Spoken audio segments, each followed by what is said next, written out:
أهلا بيكم في فيديو جديد. طبعا زي ما عرفتوا في الفيديو اللي فات أنا هستخدم دارت كلغة برمجة، فهي زيها زي أي لغة برمجة تانية، ليها قواعد وقوانين لازم نمشي عليها علشان الكود يطلع معانا بشكل صحيح. وحتى برضه اللغات اللي احنا بنستخدمها كبشر، يعني اللغة العربية لها قواعد النحو واللغة الإنجليزية لها قواعد، فلازم نمشي عليها علشان الجملة تطلع معانا صح. كذلك أي لغة برمجة ليها قواعد وقوانين لازم نمشي عليها علشان الكود يطلع معانا بشكل صحيح. ولو انت غلطت فده أمر عادي، احنا لسه في البداية، فأكيد هنفضل نغلط ونتعلم من غلطنا، فده أمر طبيعي جدا. المهم نبدأ. في الفيديو ده يا شباب احنا هنتكلم على المين فانكشن وازاي ان احنا نعمل رن للكود بتاعنا. فهي ايه بقى المين فانكشن ديت؟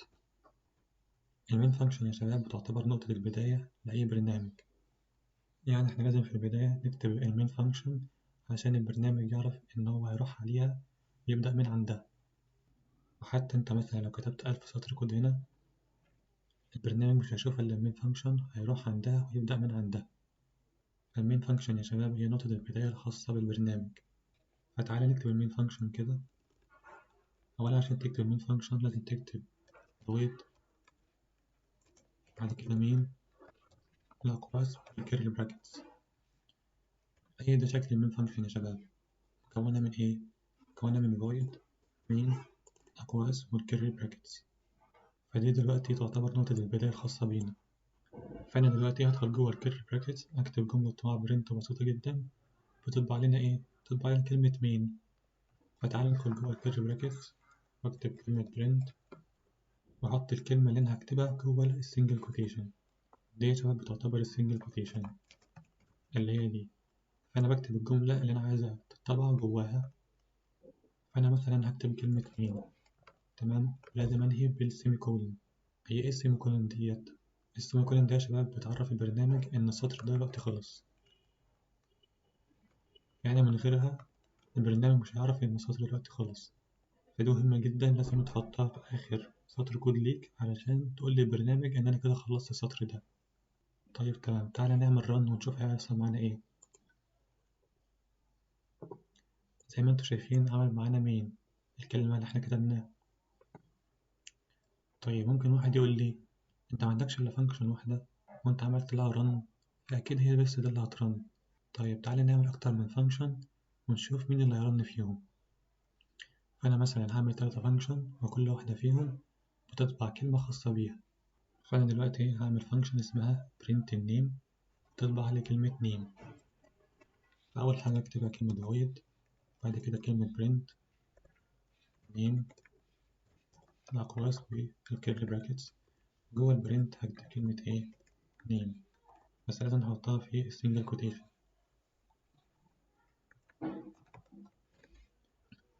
وطبعا يا شباب عشان تكتب فانكشن أول كلمة عندنا لازم تكون سمول، بعد كده الكلمة التانية بتكون كابيتال. فأنا هنا عملت برنت سمول والإن كابيتال. دي طريقة كتابة فانكشن. بعد كده هعمل فانكشن تانية تعمل برنت للنمبر، وهعمل فانكشن تانية بتعمل برنت لكلمة age.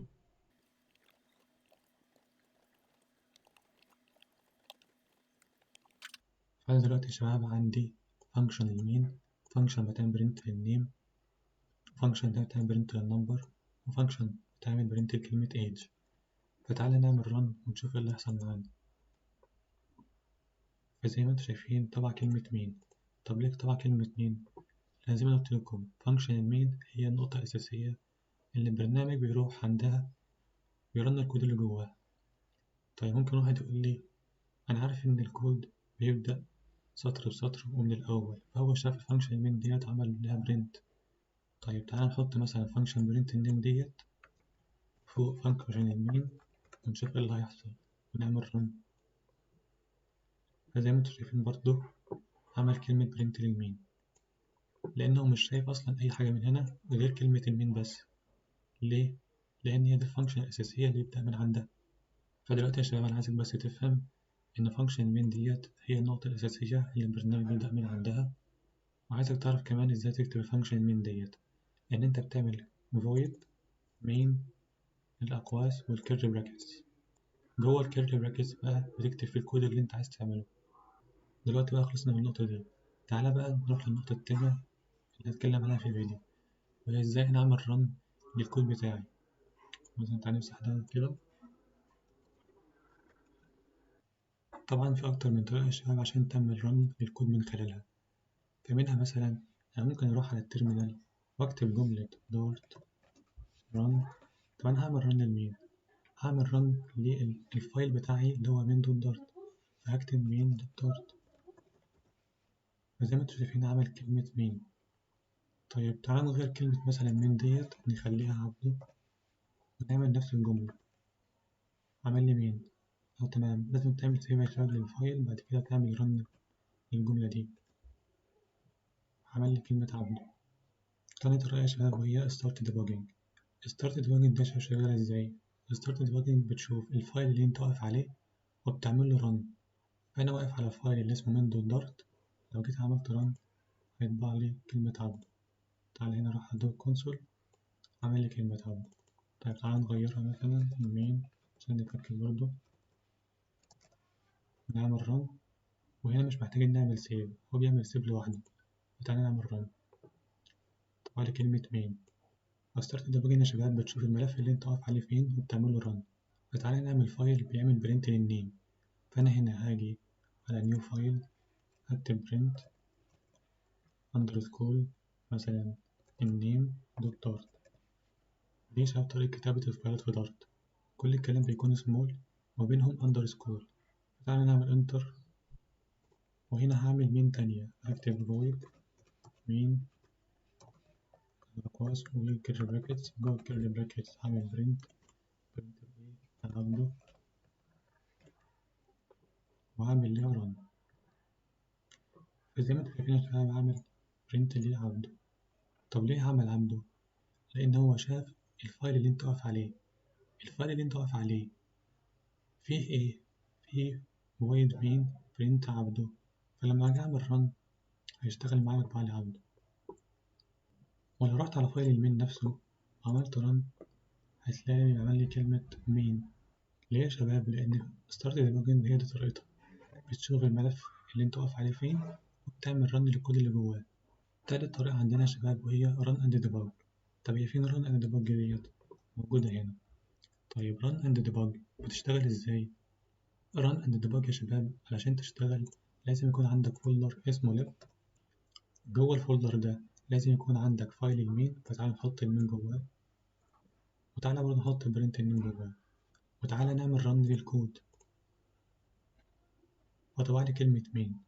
طيب ممكن حد يقول لي طب ما انت واقف على الفايل اللي هو مين دوت دارت وعملت رن فعشان كده عمل رن. هقول لك طيب تمام، تعالى نقف على الفايل اللي اسمه print النيم ونعمل run and debug. عامل لي كلمة برضه مين. فتعالى نفهم ازاي run and debug تشتغل. run and debug يا شباب انت مثلا لو عندك 100 فولدر هنا و100 فايل بتروح تدور على فولدر اللي اسمه lib. بعد ما تدور على فولدر الليب وتلاقيه وتروح تدور جواه على فايل المين دوت دارت. فدلوقتي البرنت النيم دوت ملوش لازمة. ليه ملوش لازمة؟ لأن احنا عندنا الفايل المين دوت دارت الأساسي اللي الكود بيروح يعمل رن من عنده.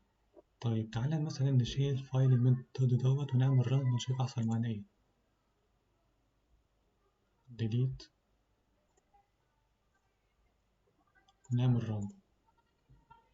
زي ما انتوا شايفين شباب عمل معانا ايرور. ليه عمل معانا ايرور؟ لأن الفايل اللي اسمه مين دوت دارت مش موجود. تعالى نمسح ده كده. فأنا هنا هعمل نيو فايل هكتب مين دوت دارت. جوه الفايل دوت هعمل void مين. جوه المين هعمل برنت الايه للمين. هعمل رن اشتغل معانا. في آخر الفيديو يا شباب أنا عايزك بس تفهم إيه هي فانكشن المين وإزاي تكتبها وبنكتب الكود فين وبنعمل رن للكود وتفهم إزاي إحنا بنرن الكود إذا كان من start debugging أو run and debug. وبكده نكون وصلنا لنهاية الفيديو، أتمنى أكون استفدت منه. مع السلامة.